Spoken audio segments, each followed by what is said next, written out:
In the deep, silent cold of the North Atlantic, the world shrinks. For the 50 men of a German U-boat, it becomes this steel tube, 200 feet of welded metal, a predator's instinct, and the unwavering belief in the superiority of their craft and their cause. Their captain, a man we shall call Klaus Richter, is a product of this belief. A veteran of the campaign, he knows the sea's dark rhythms, the mathematics of a torpedo solution, and the chilling satisfaction of a successful hunt. His world is one of angles, speed, and tonnage. He measures victory in the sunken hulls of Allied merchantmen, each one a neat calculation entered into his logbook, a small step towards severing the enemy's lifeline. On this particular evening, the air in the control room is thick with the familiar fug of diesel, recycled air, and brewing coffee. The boat runs silent. At periscope depth, a ghost beneath the waves. Richter, his eyes pressed to the rubber eyepiece, scans a black horizon broken only by the silver path of the moon. He is a patient man. The sea has taught him patience above all else. His first watch officer, a young, eager man named Franz, stands beside him, his gaze fixed on the captain's impassive face. They have been on patrol for 40 days, and their successes have made them bold. They are part of a wolf pack, a brotherhood of hunters who believe they are the masters of this ocean. Anything, Herr Kapitän? Franz asks, his voice a low murmur. Patience, Franz, Richter replies, not taking his eyes from the lens. They are out there, fat, slow, and stupid, like cattle waiting for the slaughter. He says it with the quiet confidence of a man who believes he is at the technological and philosophical apex of naval warfare. They are the wolves, the Allies are the sheep. It is the natural order. The Kriegsmarine, Germany's navy, had entered the Second World War with a philosophy carved from the crucible of the First. It was a doctrine shaped by Grand Admiral Erich Raeder, a man who dreamed of a decisive surface battle, a new Jutland. He envisioned leviathans of steel like the Bismarck and the Tirpitz ships, designed to be titans, to slug it out with Britain's Royal Navy in a Wagnerian duel for supremacy.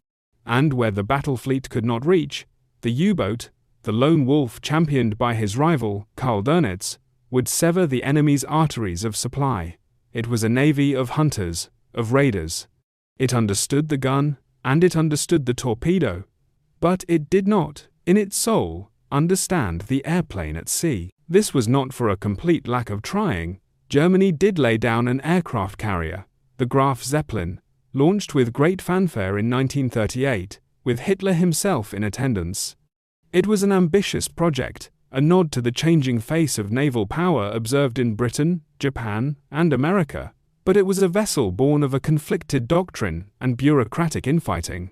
The Luftwaffe, under Hermann Göring, jealously guarded its control over all things that flew, refusing to cede authority for a dedicated naval air arm. Consequently, German designers, lacking experience and a clear strategic purpose, hedged their bets.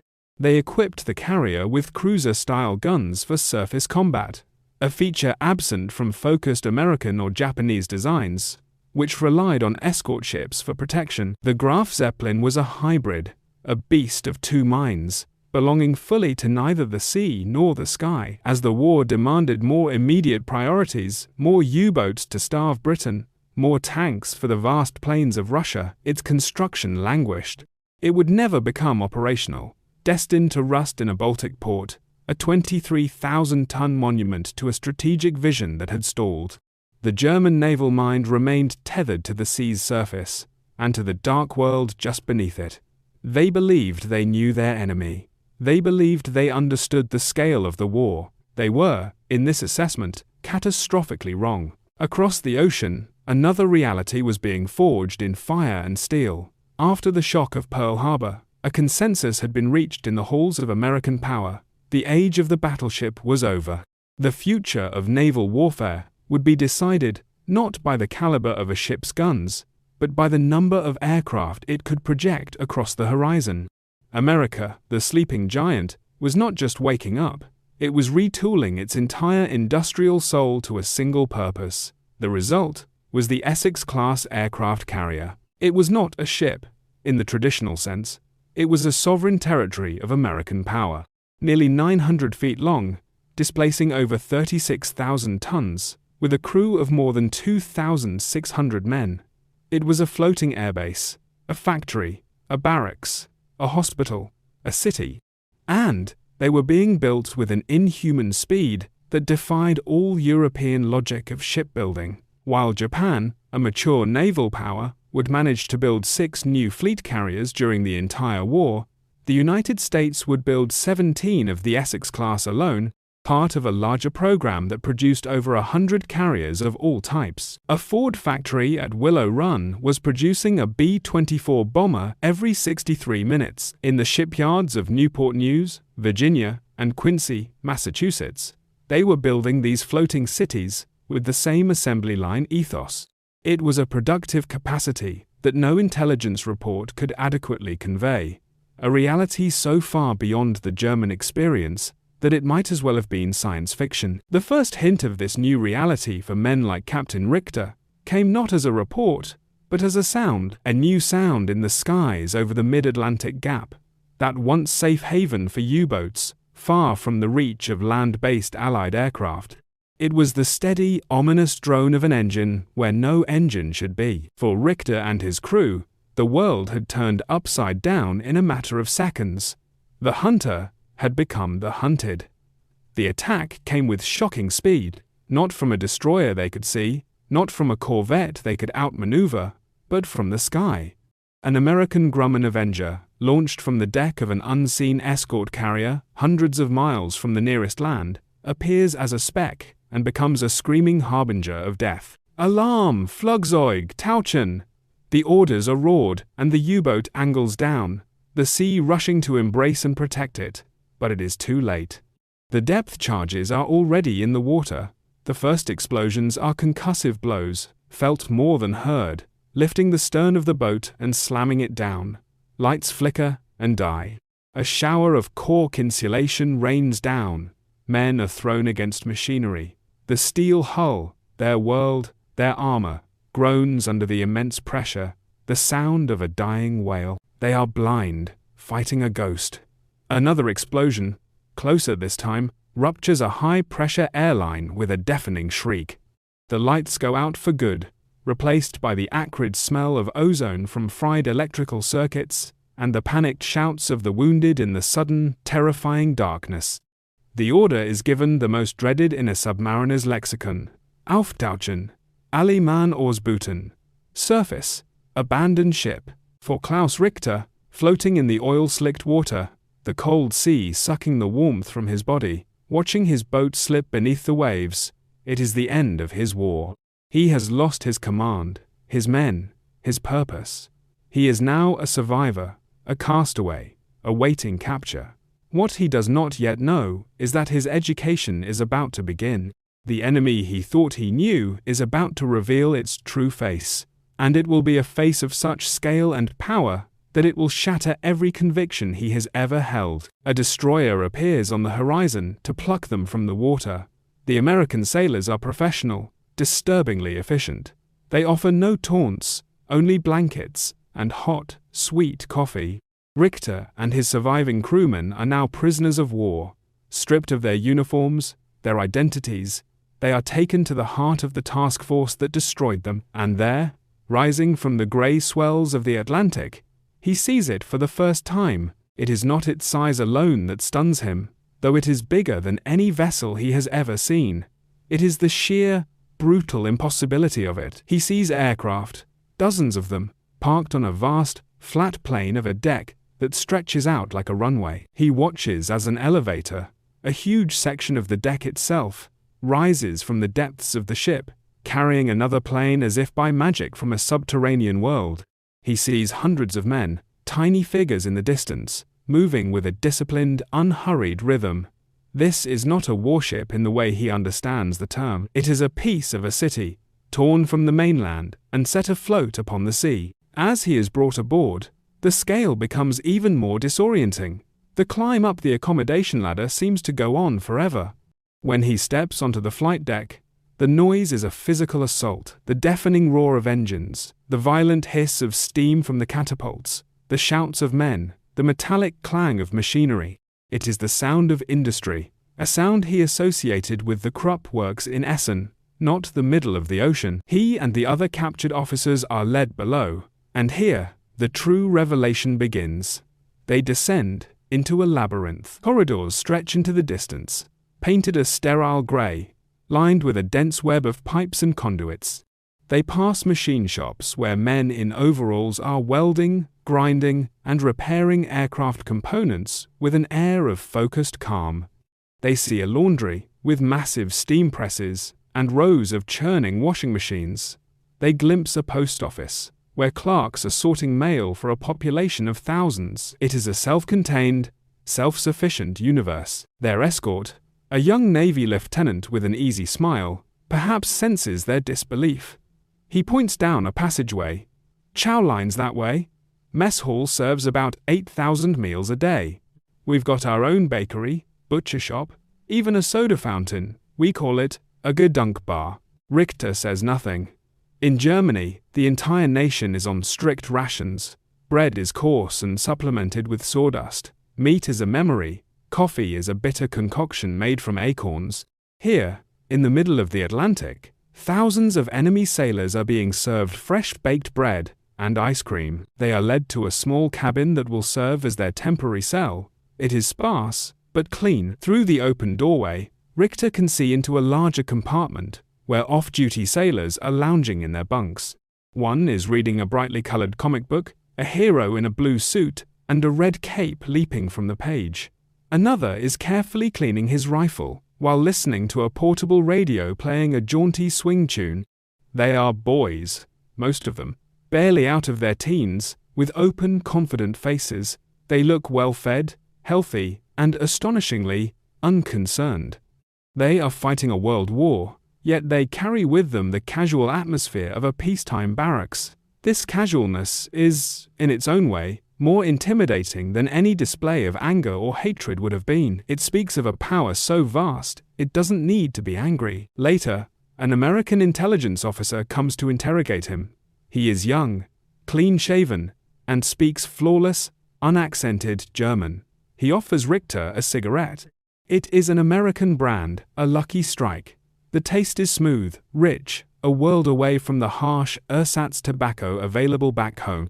The simple act, the small luxury, is a weapon in itself, a casual demonstration of an abundance Richter's country has long since forgotten. The officer's questions are direct, but his manner is relaxed. He wants to know about U-boat tactics, morale, fuel reserves. Richter gives him little, citing the Geneva Convention. The American nods, unfazed. He doesn't press. He seems to know that the ship itself is the only interrogation necessary. After the perfunctory questioning, Richter is escorted to the sickbay for a medical checkup. He expects a small, cramped room with a few cots, like the one on the depot ship in Lorient. What he finds is a fully equipped hospital. There are operating theaters with brilliant overhead lights, a dental clinic, an X-ray laboratory, and beds for dozens of patients. The doctor who examines him is a calm, professional man who notes the German's minor injuries and treats them with practiced ease. In his hometown of Hamburg, Allied bombing has reduced the hospitals to rubble, forcing doctors to operate by candlelight. Here, the enemy has a better medical facility floating on the ocean than many German cities possess on land. The realization is sickening, but the true epiphany, the moment that will forever define his understanding of the war, comes a day later. He is being moved, and his path takes him along a catwalk overlooking the hangar deck. He stops, frozen by the sight below. It was here, in the belly of the beast, that Klaus Richter finally understood. He was not just fighting a nation, he was fighting an industrial system, a force of nature that operated on a scale he could barely comprehend. The hangar deck was 3 stories high, a brilliantly lit cavern that stretched for hundreds of feet. It held nearly 100 aircraft, Hellcats, Avengers, Helldivers, packed wingtip to wingtip. Maintenance crews swarmed over them with a controlled urgency. He watched, mesmerized, as teams of mechanics, working under bright fluorescent lights, serviced the planes with a speed and efficiency that was terrifying. A damaged Hellcat, its wing shredded by anti-aircraft fire, was lowered on the giant elevator, Within minutes, a crew was swarming it, cutting away the ruined section. He had no doubt that a new wing would be fitted and the plane would be flying again within hours, perhaps even by the next day. In the Luftwaffe, an aircraft was a precious, almost sacred object. A pilot was a modern knight, his machine a thoroughbred. They were instruments of lethal artistry. Here, on this American ship, aircraft were treated as expendable commodities. They were ammunition. If one was shot down, another would be wheeled out to take its place. If one was damaged beyond easy repair, it might simply be pushed overboard to make room for a new one arriving from a supply ship. He saw the ordnance men, the red shirts, moving trolleys loaded with bombs and torpedoes.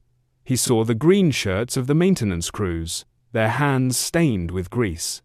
He saw the yellow shirts directing the movement of planes on the deck. It was a perfectly choreographed dance of logistics and destruction. This single ship possessed more air power than some entire nations, and America had dozens of them.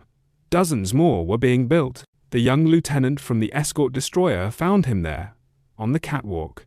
He followed Richter's gaze down to the hangar deck. "Impressive, isn't it?" the American said, his voice matter of fact. "They call this place the Forge. This is where we mend the tools." Richter turned to the young man. All the arrogance, all the ingrained belief in German superiority had drained away, leaving a hollow space filled with a cold, terrifying clarity. "You don't have tools," Richter said, his German accent thick with a new, profound weariness. "You have a factory, an assembly line. We are craftsmen. We make a single, perfect sword. You manufacture an endless supply of hammers, and you are crushing us with them." The American considered this for a moment, then gave a slight shrug. "War's a dirty business, Captain. You use what works." That night, unable to sleep, Richter thought of his homeland. He thought of the posters proclaiming the genius of German engineering. He thought of the newsreels showing the Führer promising new wonder weapons that would turn the tide. He now knew it was all a lie, a grand, tragic delusion. Germany's leaders had promised their people a swift, heroic war, a clash of wills where spirit and ideology would triumph.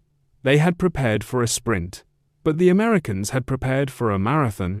They weren't fighting with ideology, they were fighting with spreadsheets, with production quotas, with logistics. He remembered the talk in the officers' mess in Lorient. They had laughed at the Americans. They called them a mongrel nation, decadent, soft, corrupted by jazz music and Hollywood movies, a nation of shopkeepers, incapable of the discipline and sacrifice required for total war. How could they have been so wrong?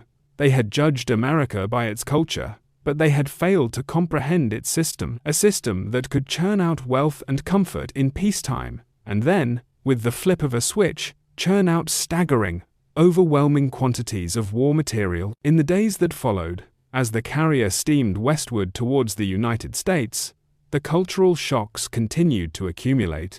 He saw sailors in their off hours gathered around a speaker, listening to a baseball game broadcast from thousands of miles away. He saw them watching a movie projected onto a bulkhead, a comedy with Danny Kaye. Laughter echoed in the passageways of a ship of war. He saw men lining up for pay, then using their cash to buy Coca-Cola and candy bars at the ship's store. Abundance, leisure, normalcy. It was the normalcy that was most unnerving. It was as if America was able to fight the most brutal war in human history without ever breaking a sweat, without its people ever truly feeling the privation that had gripped every corner of German life. This, Richter realized, was the true source of their power. The war was a project, not a crusade. It was a problem to be solved with overwhelming resources. The young men on this ship were not fanatics indoctrinated from childhood. They were citizens. They were mechanics and farm boys and students who had been given a job to do, and they were doing it with a kind of detached, confident competence that was far more formidable than any fanaticism. When the carrier finally arrived at Norfolk, Virginia, Richter stood on the deck, a prisoner under guard, and looked out at the United States. He saw the endless line of ships in the harbor. He saw the city, blazing with lights, a sight unseen in Europe for years due to blackout regulations. He saw the cars moving on the streets, the cranes working in the shipyards. He saw a nation not just untouched by the war, but seemingly energized by it. He was transferred to a prisoner of war camp in the American Midwest, where the revelations continued on a continental scale. The food was plentiful. The guards were, for the most part, humane. He and his fellow prisoners were put to work, sometimes on local farms, where they witnessed an agricultural mechanization that made German methods seem medieval. He saw a single farmer cultivate a field of corn that stretched to the horizon using a massive combine harvester. The farmer's wife would sometimes bring them lemonade and apple pie, a simple act of kindness that was also, in its own way, a demonstration of unimaginable abundance. He saw a country so vast, so rich in resources, so insulated from the horrors they had unleashed upon the world, that victory for Germany was not just improbable, it had been impossible from the start. In the long, quiet years of his captivity, Klaus Richter would often reflect on his time aboard that American carrier. It was a crucible that had burned away his illusions. He had started the war as a proud servant of the Third Reich, a believer in its strength and destiny. He ended it with the quiet, bitter understanding that he had been a cog in a machine that had challenged not a rival nation, but an entire industrial planet. He remembered the Lucky Strike cigarette, the fresh bread, the sound of laughter during a movie night. He remembered the boy reading the Superman comic, a flimsy paper fantasy that was somehow connected to the steel reality of the hangar deck. He remembered that vast, roaring forge of American power. These were the details that explained Germany's defeat more profoundly than any analysis of battlefield tactics. The war, for Germany, had been a grand opera, full of Sturm und Drang, a battle for the soul of the world. For the United States, it had been an engineering problem. After the war, when the captured German officers returned home to a country in ruins, they brought with them a story that many were not ready to hear. It was not a story of tactical mistakes or a stab in the back. It was a story of an enemy that they had fatally, fundamentally misunderstood. An enemy that could build cities on the water and send them to war. They had gone to sea to hunt ships, only to discover that they were facing a floating world, a symbol of a new kind of power that had rendered their courage, their training, and their convictions tragically irrelevant. They had set out to master the ocean, and had instead been swallowed by the tide of a new century.